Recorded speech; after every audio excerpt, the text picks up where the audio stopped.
নববর্ষ, শুভ সকাল। প্রিয় শিক্ষার্থীবৃন্দ, নতুন বছরের শুরুতেই আজকের ক্লাস শুরু করছি।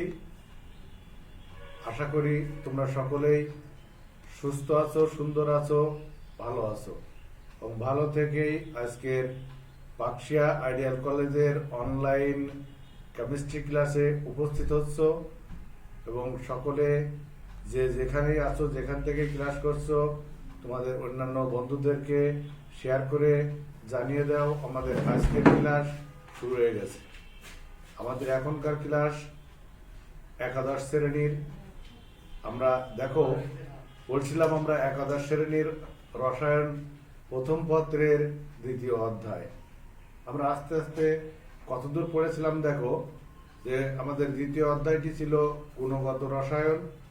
গুণগত রসায়নের পরমাণুর মডেল সম্পর্কিত আমরা কিছু আলোচনা করেছিলাম। তার পরবর্তীতে দেখো আমাদের কোয়ান্টাম সংখ্যার আলোচনা ছিল। এক পর্যায়ে আমরা তড়িৎচুম্বকীয় বর্ণালীর কথাও কিছু বলেছি। তারপরে আমরা গত ক্লাসে দেখো দ্রাব্যতা পড়েছিলাম। আজকে আমরা সেই আঙ্গিকে শুরু করতে যাচ্ছি দ্রাব্যতার গুণফল। আমরা দেখো গত ক্লাসে যখন দ্রাব্যতা পড়েছিলাম তখন কিন্তু দ্রাব্যতায় আমরা পড়ার সময় সম্পৃক্ত দ্রবণ, অসম্পৃক্ত দ্রবণ এবং অতিপৃক্ত দ্রবণ এরকম দ্রবণের কথা বলেছিলাম।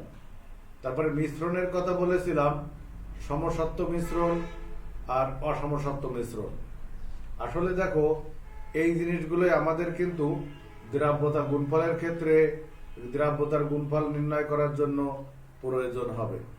আমরা দেখো একটা জিনিস জানি যে একটা দ্রবণের ভিতরে আর একটা দ্রবণ যোগ করলে পদক্ষিপ্ত হয়, কিন্তু দেখা যাচ্ছে সেই একই দ্রবণের ভিতরে যদি আমরা অন্য আর একটা দ্রবণ যোগ করি তখন অদক্ষিপ্ত হয় না, তলানি পড়ে না।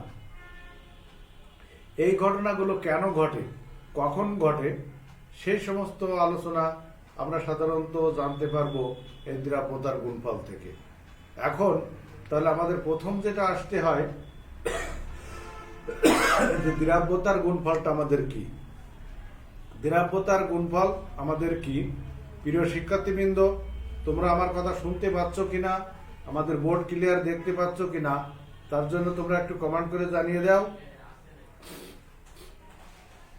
দেখো তাহলে আমরা পড়তে যাচ্ছি কি দ্রাব্যতার গুণফল। দ্রাব্যতার গুণফল দেখো আমরা ইংরেজিতে বলি সলুবিলিটি প্রোডাক্ট। সলুবিলিটি প্রোডাক্ট যেটা বলি দ্রাব্যতার গুণফল। তার আগে আমি আরেকটু মনে করানোর চেষ্টা করি তোমাদের যে দ্রাব্যতাটা কি ছিল। দ্রাব্যতাটা আমরা গতদিন দেখো তিন ভাবে বলেছিলাম দ্রাব্যতা, তোমাদের মনে আছে কিনা? যে একটা বলেছিলাম গ্রাম পার লিটার, আর একটা বলেছিলাম মোল পার লিটার, আর একটা বলেছিলাম দেখো গ্রাম পার 100 গ্রাম। আমাদের সাধারণত আমরা যে দ্রাব্যতাটা দেখছি সাধারণত এরকম যে পরিমাণ দ্রব্য 100 গ্রাম দ্রাবকে দ্রবীভূত হয়ে সম্পৃক্ত দ্রবণ তৈরি করতে পারে, সেই দ্রবণটা ছিল আমাদের এখানে দ্রাব্যতা। আমি আবার বলি, দেখো যে পরিমাণ দ্রব্য 100 গ্রাম দ্রাবকে দ্রবীভূত হয়ে সম্পৃক্ত দ্রবণ তৈরি করতে পারে, সেটাই ছিল এখানকার দ্রাব্যতা। দ্রাব্যতাকে আমরা এস দ্বারা প্রকাশ করেছিলাম। তাছাড়া দেখো আরো বলতাম কি যে গ্রাম 1 মোল, মনে করো সোডিয়াম কার্বনেট যদি হয় তাহলে 106 গ্রাম সোডিয়াম কার্বনেট সমান 1 মোল। তাহলে 106 গ্রাম সোডিয়াম কার্বনেট 1 লিটার দ্রবণে দ্রবীভূত ছিল। যদি থাকে তাহলে আমরা তাকে বলি কি মোল পার লিটার। আবার যদি গ্রামে হিসাব করি তাহলে তখন বলি গ্রাম পার লিটার। আর এটা আমরা বলছি কি যে আমাদের গ্রাম পার 100 গ্রাম। প্রিয় শিক্ষার্থীবৃন্দ, তাহলে আমরা দ্রাব্যতার কথা মনে আছে, আমরা দ্রাব্যতা নির্ণয় করেছিলাম। এখন দেখো আমরা যেটা করতে যাচ্ছি দ্রাব্যতার গুণফল। আমি দ্রাব্যতার গুণফল তোমাদের শেখাবো ঠিকই, আমাদের সংজ্ঞাটা তোমরা একটু খেয়াল করো।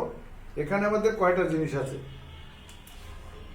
এখানে আমাদের কয়টা জিনিস আছে দেখো, যে তোমার নির্দিষ্ট তাপমাত্রা আছে একটা জিনিস, আর এখানে আছে দেখো স্বল্প দ্রবণীয়, তারপরে আছে কি তড়িৎ বিশ্লেষ্য। এবার দেখো তারপরে আছে সর্বোচ্চ, ঘাতের সর্বোচ্চ। এই যে জিনিসগুলো আমরা দেখতে পাচ্ছি, আরেকটা কলম আছে হলুদ কালার,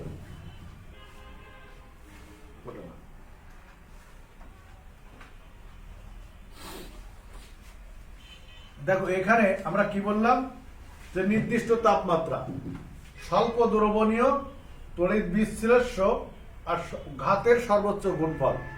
এই কথাগুলো তোমাদেরকে মনে রাখতে হবে দ্রাব্যতার গুণফলের ক্ষেত্রে। আমি আবার বলি, আমাদের কি ছিল, মনে করো নির্দিষ্ট তাপমাত্রা। আমরা কয়টা জিনিস দেখছিলাম দেখো, এখানে আমরা দেখছি নির্দিষ্ট তাপমাত্রা,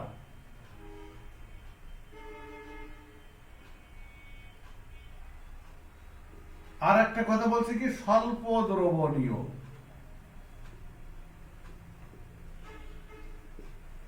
আর আছে কি আমাদের তড়িৎ বিশ্লেষ্য।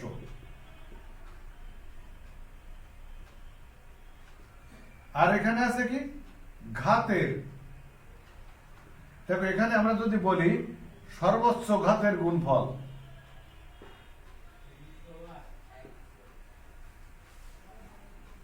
দেখো সর্বোচ্চ ঘাতের গুণফল, আমরা দ্রাব্যতার গুণফল পড়ার জন্য এই কয়টা কথা আমরা অন্তত মনে রাখার চেষ্টা করব।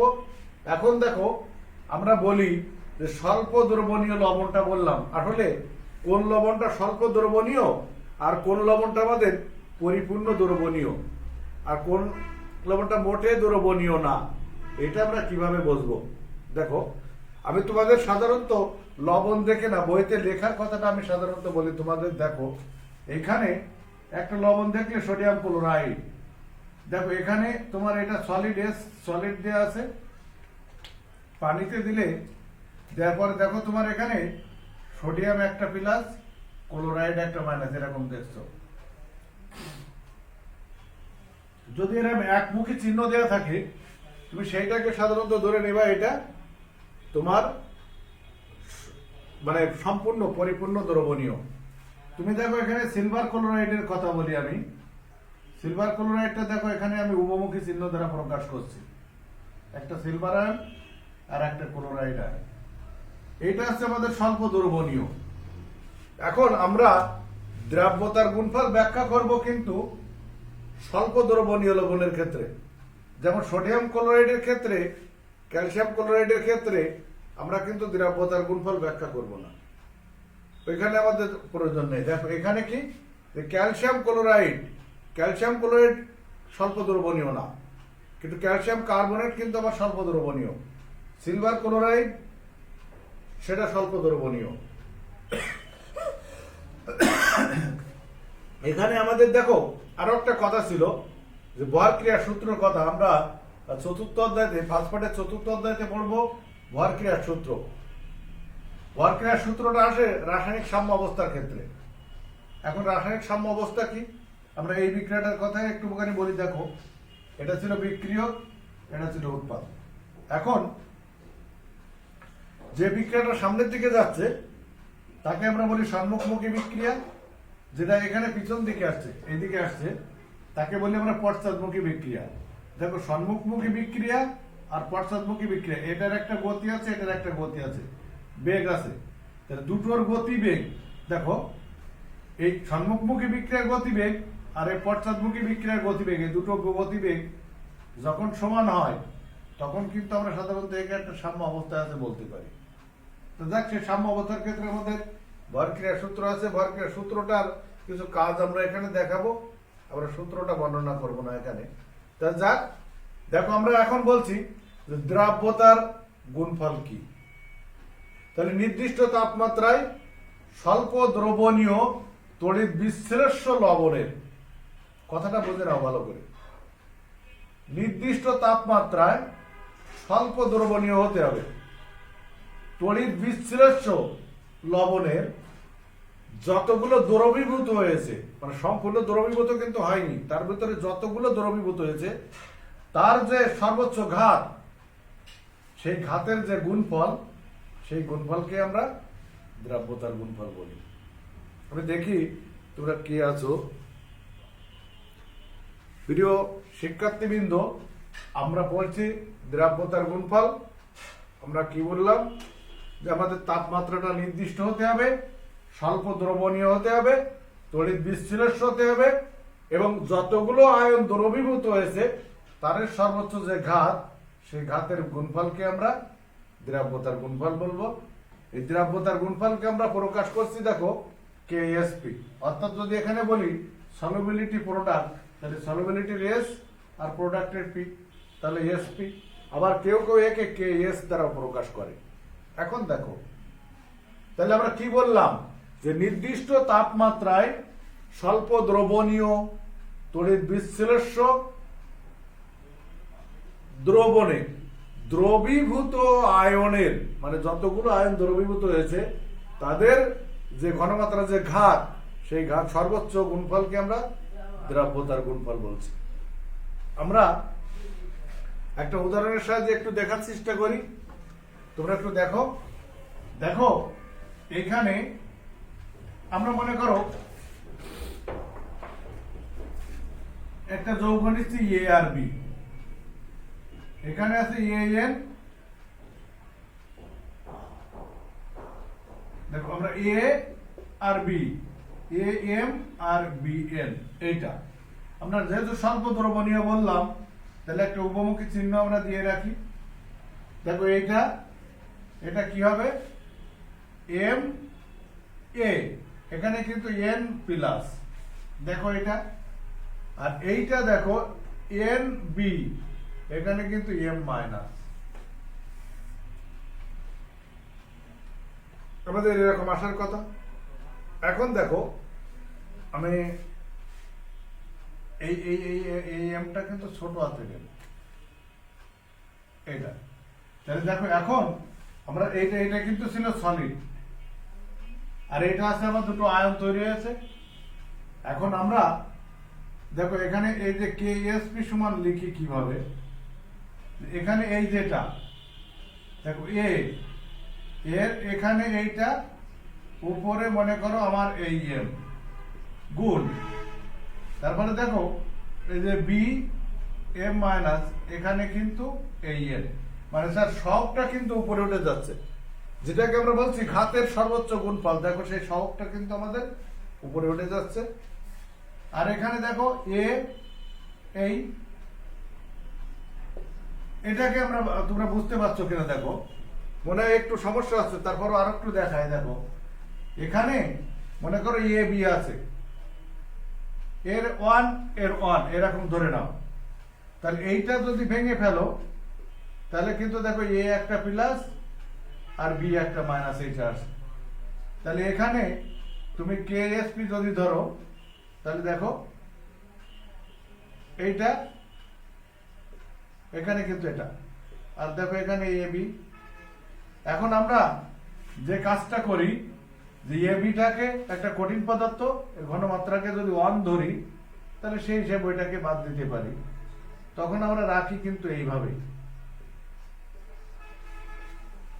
একটু দেখে নাও, ঠিক আমরা এই এম এর জায়গায় 1 দিয়েছি, এন এর জায়গায় 1 দিয়েছি, সেইভাবেই কিন্তু আমরা এটা করলাম। তাহলে দ্রাব্যতার কি যে সর্বোচ্চ ঘাতের যে গুণফল, সেটা আমরা এই এম এটা দ্বারা প্রকাশ করলাম। আমি আর একবার সংজ্ঞাটা বলি, যে নির্দিষ্ট তাপমাত্রায় স্বল্প দ্রবণীয় তড়িৎ বিশ্লেষ্য লবণের যে আয়নগুলো দ্রবীভূত হয়েছে তাদের যে ঘনমাত্রার সর্বোচ্চ গুণফল, তাদের ঘনমাত্রার যে সর্বোচ্চ গুণফল, সেটাকে আমরা বলছি দ্রাব্যতার গুণফল। প্রিয় শিক্ষার্থীবৃন্দ, আমি তোমাদেরকে আরেকটা কি সিস্টেমে এটা নির্ণয় করা যায় দেখো। আমাদের দ্রাব্যতা ছিল কিন্তু এস, এটা আমরা জানি, সলিবিলিটি। দ্রাব্যতাকে এস দ্বারা প্রকাশ করেছি, আর এখানে দ্রাব্যতার গুণফল দেখো কেএসপি দ্বারা প্রকাশ করছি। আসলে এখানে আমরা যদি বলি যে দ্রবীভূত আয়নের ঘনমাত্রা যে সর্বোচ্চ ঘাত, তাদের গুণফল কিন্তু আমাদের একটা ধ্রুবক হচ্ছে, সেটাই কিন্তু আমাদের দ্রাব্যতার গুণফল। সেই ধ্রুবকটা কিন্তু আমরা কেএসপি দ্বারা প্রকাশ করতে পারছি। দেখো এখন আসি কেএসপি দ্রাব্যতার গুণফলের এককের কথা। দেখো একটা জিনিস, যে মনে করো এর ঘনমাত্রা ছিল মনে করো আমার এম পার মোল, এম মোল পার লিটার, বি এর ঘনমাত্রা ছিল মোল পার লিটার। তাহলে তুমি যখন এই মোল পার লিটার গুণ মোল পার লিটার করছো, তখন দেখো এখানে পার লিটার, তাহলে এখানে এইটা করলে তাহলে দেখো এখানে এটা আর এইটা এরকম একটা আসে। তুমি এটা লিখতে পারো, তবে দ্রাব্যতার গুণফলের একক না দিলে তোমার কোনো সমস্যা হবে না। দ্রাব্যতার গুণফলের একক যদি তবে তুমি না দিয়ে থাকো কোনো প্রবলেম নেই, মনে না থাকলে দিতে হবে না। এখন দেখো আমরা দ্রাব্যতার গুণফল এর একক দেখে নিলাম। এখন তোমার মনে করে একটা যৌগ দেওয়া আছে এবি, এবি একটা যৌগ দেওয়া আছে তোমার। এখন এবি যৌগের দ্রাব্যতার গুণফল তোমাকে নির্ণয় করতে হবে। এবি যৌগের দ্রাব্যতার গুণফল তুমি যদি নির্ণয় করো, তোমাকে আগে দেখতে হবে যে এটা স্বল্প দ্রবণীয় না পরিপূর্ণ দ্রবণীয়। তাহলে আমরা দেখলাম এটা স্বল্প দ্রবণীয়, এই যে এ প্লাস আছে আর বি প্লাস মাইনাস আছে এটা। এখন সে ভরক্রিয়া সূত্র অনুসারে আমার কেএসপি সমান আবার লিখতে হয় উৎপাদের ঘনমাত্রার গুণফল, আর এখানে বিক্রিয়কের ঘনমাত্রার গুণফল। এখন আমরা জানি বিক্রিয়কের ঘনমাত্রার গুণফল 1, এই যে এবি যেহেতু কঠিন পদার্থ তাহলে এখানে আমরা 1 এটা বলতে পারি। তাহলে দেখো এখানে এই কেএসপি আমার থাকলো কি এ এইটা এইটা। এখন দেখো আমি ধরি এইটা এর এর যে দ্রাব্যতা সেটা মনে করো এস, বির এটা দ্রাব্যতা মনে করো এস। আসলে টোটালি যদি বলা হয় যে এ বি এর দ্রাব্যতা ছিল কিন্তু এস, এ বি এর দ্রাব্যতা এস ছিল, তাহলে আমার এটা ভাগ হয়ে গেছে যখন, তাই এটাও এস এটাও এস এরকম। এখন তুমি এখানে দেখো এস গুণ এস, তাহলে এস স্কয়ার, এস স্কয়ার। তাহলে দেখো এখন যদি তোমার বকে বলা হয় এ বি এর দ্রাব্যতার গুণফল কেএসপি সমান কি হবে এস স্কয়ার। তাহলে তোমার দ্রাব্যতার গুণফল তুমি নির্ণয় করতে পারছো কখন, দ্রাব্যতা দেওয়া থাকলে। তোমার দ্রাব্যতা দেওয়া ছিল এস, তুমি সেইখান থেকে কিন্তু দ্রাব্যতার গুণফলটা নির্ণয় করলে। প্রিয় শিক্ষার্থী কিন্তু দেখো এখন আমি বলি তোমাদের মনে করো দ্রাব্যতার গুণফল দেয়া আছে, তোমাদের দ্রাব্যতার গুণফলটা দেয়া আছে, তোমাকে নির্ণয় করতে হবে দ্রাব্যতাটা। তাহলে দেখো আমি যদি এখানে এই এসটা সমান আমার নির্ণয় করতে হবে যদি এস হয়, তাহলে এই রুট ওভার কিন্তু কেএসপি আমি বসাতে পারছি। এসব করে দেখো। এখন মনে করো এ বি দেওয়া আছে, তাহলে এ বি এর দ্রাব্যতার গুণফল কি এস স্কয়ার। এটা কিন্তু তোমাকে মনে রাখতে হবে যে এ বি থাকলে তোমার প্র্যাকটিস এমন ভাবে হবে যে এ বি এর দ্রাব্যতার গুণফল এস স্কয়ার, এটা তোমার বেরিয়ে যাবে। কারণ তুমি যখন অবজেক্টিভ দিবে, মনে করো তোমাকে খাতা দেওয়া হলো না, তোমার হাতে ক্যালকুলেটরটাই আছে, তখন কিন্তু ক্যালকুলেটর চেপে তোমাকে অ্যান্সারটা বের করতে হবে। তাহলে সেই চিন্তাটা তোমার মাথায় থাকতে হবে।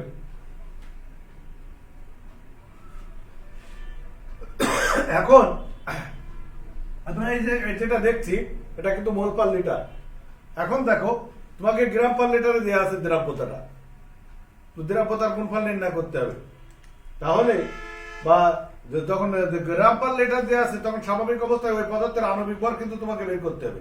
ওই আণবিক ভরটা বের করেই তবেই কিন্তু তুমি তার দ্রাব্যতার গুণফল বের করতে পারো। দেখো আমরা মনে করো যে সিলভার ক্লোরাইডের কথাই বলি। এখানে আমাদের যে সিলভার ক্লোরাইডটা ছিল, এই সিলভার ক্লোরাইডের কথাই বলি। এটা সলিড ছিল, একটা দেখো সিলভার আয়ন আর একটা ছিল ক্লোরাইড আয়ন। এখন এটা ধরো কেএসপি, এটা সমান দেখো সিলভার আয়ন, আর এখানে ক্লোরাইড আয়নের ঘনমাত্রা। আমরা থার্ড ব্র্যাকেট দ্বারা ঘনমাত্রাকে প্রকাশ করলাম, আমরা এটা জানি 1। তাহলে এখানে কেএসপি সমান সিলভার আয়নের ঘনমাত্রা ক্লোরাইড আয়নের ঘনমাত্রা। এখন দেখো ওটা তো আমরা 1 ধরে দিয়েছি, তার জন্য নিচে কিন্তু রাখিনি। এখন দেখো এই যে সিলভার আয়নের ঘনমাত্রা, এটাকে আমরা এস ধরলাম, ক্লোরাইড আয়নের ঘনমাত্রা এটাকে আমরা এস ধরলাম। তাহলে টোটালি দেখো এখানে এস গুণ এস, এস স্কোয়ার দেওয়া আছে তোমার। তাহলে এখন এখানে বলা ছিল যে সিলভার ক্লোরাইডের এস 1.3 ইন্টু 10⁻², এটা মনে করো গ্রাম দেওয়া আছে, এটা গ্রাম দেওয়া আছে। প্রথমে আমি ধরে নিই এটা মোল দেওয়া আছে। এটা মোল যদি দেওয়া থাকে, মোল পার লিটার যদি দেওয়া থাকে, তাহলে তুমি কিন্তু 1.3 ইন্টু 10⁻², এটার হোল স্কোয়ার করলে তোমার আনসারটা বেরিয়ে যাচ্ছে, তুমি আনসারটা পেয়ে যাচ্ছ। এখন ওইটা না দিয়ে এখানে ছিল মনে করো তোমার গ্রাম পার লিটার, এখানে গ্রাম দেওয়া ছিল। তখন কি করতে হতো, দেখো তোমার সিলভারের আণবিক ভর আমরা 108 ধরে নিই প্রায়, আর দেখো আবার ক্লোরিনের 35.5, টোটালি যোগ করলে দেখো 143.5 চলে আসে তোমার।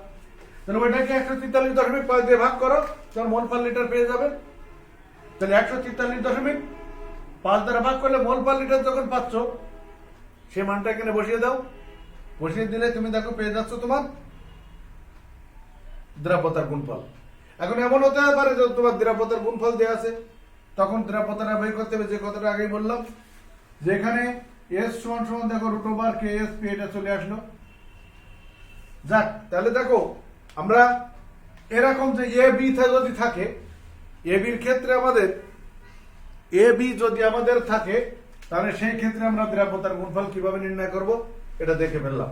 এখন আমাদের সময় অনেকটাই হয়ে গেছে, তারপর ওদেরকে আর একটু।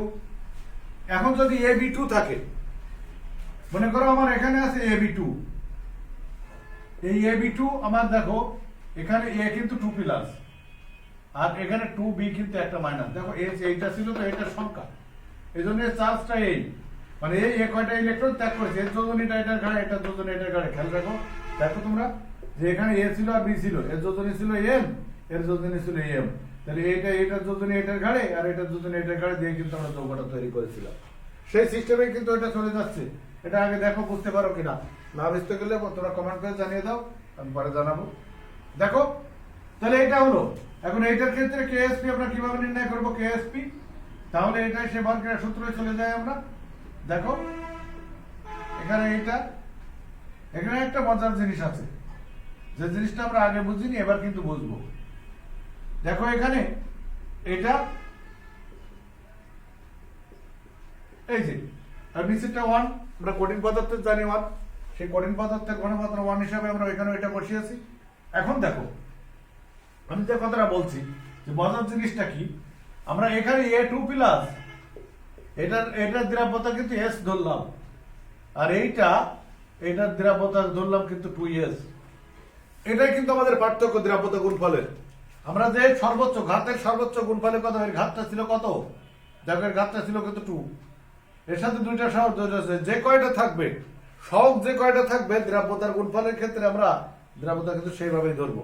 দেখো এর একটা ছিল বলে S, এটা দুইটা হলে 2S, তিনটা হলে 3S, চারটা হলে 4S হবে। আমি আশা করি মনে হয় বুঝতে পারছো। দেখো তাহলে এখন এইটার কি হবে, এটা S গুণ দেখো এটা 2S হোল স্কয়ার, তাহলে S গুণ কিন্তু এখানে আসে 4S স্কয়ার, তাহলে 4S স্কয়ার মানে আসে কি 4S কিউ। তাহলে এখানে কি হলো, যে B2 এর জন্য, অর্থাৎ কেমন যৌগ সে, এই যে ক্যালসিয়াম ক্লোরাইড, এই যে ফেরিক ক্লোরাইড, এই যে BeCl2, এরকম যৌগ যদি আসে তোমার, এইরকম যৌগ যদি আসে অর্থাৎ AB2, তখন কিন্তু আমরা মনে রাখতে হবে যে এটার আমাদের দ্রাব্যতার গুণফল কি ছিল 4S। এখন তোমার দ্রাব্যতার গুণফল দেওয়া আছে, এটা দ্রাব্যতার গুণফল দেওয়া আছে, দ্রাব্যতাটা বের করতে হবে, আমরা করি। দেখো আমাদের KSP ছিল 4S কিউ, তাহলে তুমি এখানে S কিউ সমান মনে হয় বসাতে পারছো 4S KSP/4। পরবর্তী দেখো S সমান সমান আমরা এইটা দিলাম KSP/4, আর এখানে কত এরকম, তাই না? তাহলে দেখো এইটা দিয়ে কিন্তু আমরা সেটা করতে পারি। আমরা AB2 করলাম, এবার দেখো আমরা AB3 করব। AB3 কেমন হতে পারে দেখি। দেখো AB3, তাহলে এটা সলিড ছিল, এখানে দেখো এটা কিন্তু 3+ হচ্ছে, আর এটা কিন্তু এরকম হচ্ছে। তাহলে এটার কেএসপি যদি আমরা ধরি,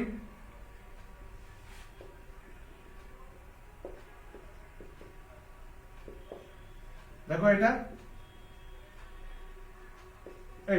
আমরা জানি এটা 1, তাহলে এইটা গুণ এইটা। এখন দেখো এখানে এই যে আগে একটা কথা বলেছিলাম কিন্তু ধরার সময়, এটা এস, এখানে 3টা আছে, তাহলে বি, এখানে কিন্তু এস আছে আমার 3s। তাহলে দেখো এখানে এস গুণ এই 3s কিউব, তাহলে এখানে এস গুণ 27s কিউব, তার মানে টোটালি আমার দাঁড়ালো কি 27s⁴। তাহলে এখানে মনে করো AlCl3, ApCl3, এরকম যৌগের কেএসপি কত 27s⁴। এটা তোমার মনে রাখতে হবে। আমাদের অবজেক্টিভ আছে তোমাকে যত দ্রুত, একটা কথা সবসময় মনে রাখবা, তুমি যে প্রশ্নের অ্যান্সারটা করবা সেই প্রশ্নের অ্যান্সারটা কিন্তু, হ্যাঁ ইমন আমি তোমাকে দেখছি, আমার ক্লাস বুঝতে পারছো কিনা তুমি পরে একটু জানিয়ে দিও যে আমাদের ক্লাস আর এইভাবেই কিন্তু ক্লাস হতে থাকবে। আগামী বৃহস্পতিবারও ক্লাস আছে, রবিবার বৃহস্পতিবার দুদিনই কেমিস্ট্রি ক্লাস থাকবে, ঠিক এরকম সময় চিন্তা করে নিও এবং সেভাবে সবাইকে জানিয়ে দিও। তাছাড়া আরো একটা কথা বলি, তুমি গতদিন যখন সেকেন্ড ইয়ারদের ক্লাস দেখছিলে, আজকেও দেখতে পারো, আমার 10:30 থেকে আবার সেকেন্ড ইয়ারদের জন্য ক্লাস আছে। যে ক্লাসটা তুমি সেদিন দেখছিলে জারণ বিজারণের, তারপর থেকে আজকে আবার শুরু করব। যাক দেখো, তাহলে এই যে অ্যালুমিনিয়াম ক্লোরাইড, এই অ্যালুমিনিয়াম ক্লোরাইড ফেরিক ক্লোরাইড, তাহলে দেখো AB3, তাহলে এরকম যদি থাকে সেইখানে দেখো আমাদের কেএসপি আসছে কি 27s⁴। এখন এখানে একটা মান দেওয়া ছিল মনে করো, সেই মানটা কিন্তু তুমি এখানে বসালে তুমি পেয়ে যাচ্ছ, তাহলে অবজেক্টিভটা সহজে তোমার অ্যান্সার হয়ে যাবে। এখন আগের মতো যদি আমি এখানে মনে করি যে S4, এখানে মনে করো এই কেএসপি নিচে 27, তাহলে এখানে এসটা বাদ দিয়ে যদি আমি এখানে 4 দিয়ে দিই, তাহলে কিন্তু আমার এখান থেকেও দ্রাব্যতার মানটা পেয়ে যাব। এখন দেখো আর একটা করাবো, আমি আগামী দিন আমাদের গাণিতিক সমস্যাগুলো সমাধান করব দ্রাব্যতার গুণফলের। এখানে দেখো আমাদের মনে করো A2B3 এরকম আছে, A2B3 সলিডটা আছে এরকম। এটা দেখো এখানে সবসময় কিন্তু আমাদের উপমুখী চিহ্ন ব্যবহার করতে হবে। দেখো এখানে 3+, এখানে কিন্তু 2-, তাহলে আমার কেএসপি, এই কেএসপি সমান দেখো A2, আর এখানে দেখো এখানে 3, আর এখানে A2B3, এটা কিন্তু। এখন এটাকে আমি বাদ দেব কেএসপি, তাহলে দেখো A3, এখানে B2, এখানে 3, আর এখানে 2। এখন তুমি ধরো যে এর দেখো এটা সমান কি আমার 2s, আর এটা সমান দেখো 3s। তাহলে এখানে তুমি 2s কে হোল স্কয়ার করো, আর এখানে 3s কে কিউব করো, তাহলে দেখো এখানে তোমার 4s², আর এখানে 27s কিউব, তাহলে তোমার হচ্ছে 108s⁵। তাহলে দেখো একটা কি হলো A2Br3, অর্থাৎ কেমন ধরনের, দেখো অ্যালুমিনিয়াম সালফেট,